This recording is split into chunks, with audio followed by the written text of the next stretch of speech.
blessing. Number 3, the Christian regeneration of this pagan celebration.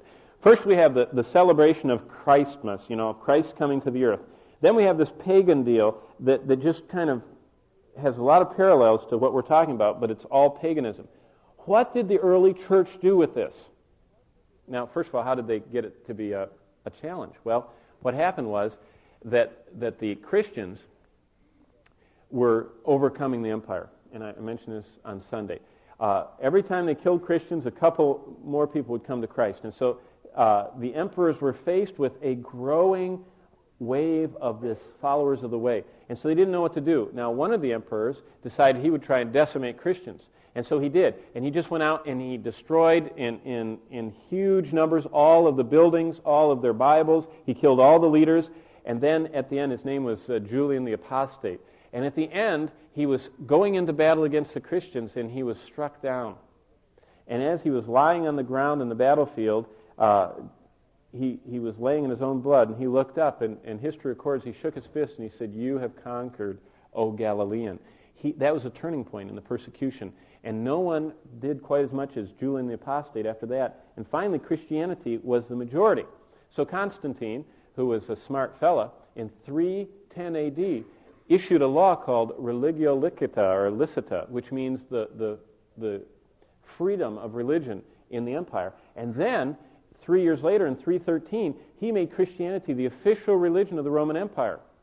But the problem was the whole Roman Empire was filled with gods and altars and temples and everything. And most of those people were paid by the emperor. It's kind of like the civil service, only it was a religious civil service. And so he had to figure out what to do with all those, because he had all these Christians and he had all these pagans. So what he did is he said, we're going to just make one big church and we're just going to call it all Christianity.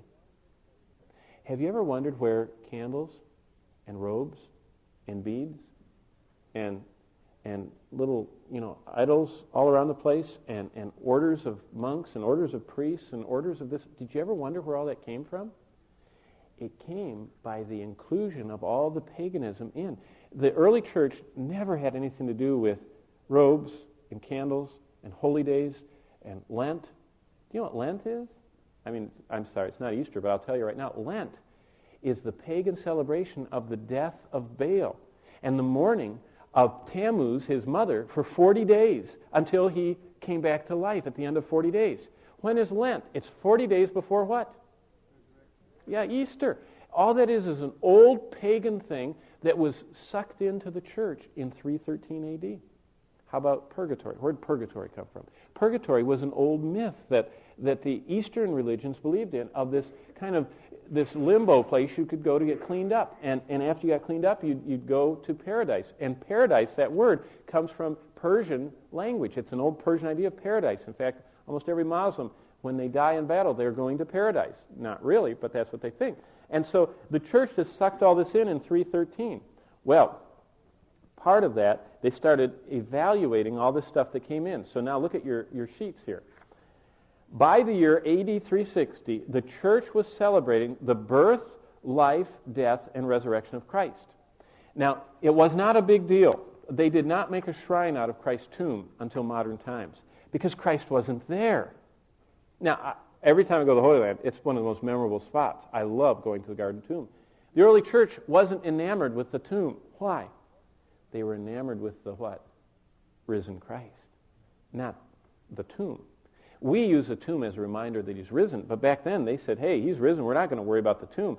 But by 360, they started commemorating his birth, his life, his death, and his resurrection. Now, by 386 A.D., Chrysostom, he was the golden-mouthed orator. They said when he talked, everyone was just, he preached in Constantinople, which is present-day Istanbul. There we go. Thanks. Modern Turkish Istanbul is old-fashioned Constantinople, which was where Constantine ran the western half of the empire, or the eastern half of the empire from. But when he preached in that Hagia Sophia, that huge cathedral that's still there, the people, it said, would sit there spellbound by the hour.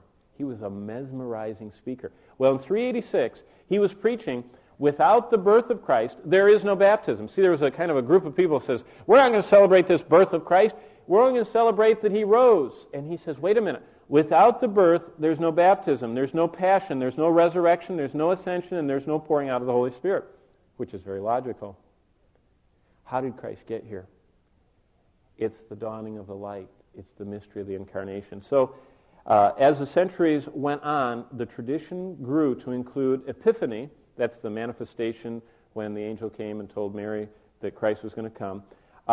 And when Christ was circumcised the 8th day after his birth, and the Eastern Church celebrates not only the Epiphany, the manifestation, not only his birth, and they also celebrate on January 6th his circumcision, 8 days after his birth. So, I mean, there's just a lot of stuff tacked onto this, and you can see it all if you ever look at a religious calendar.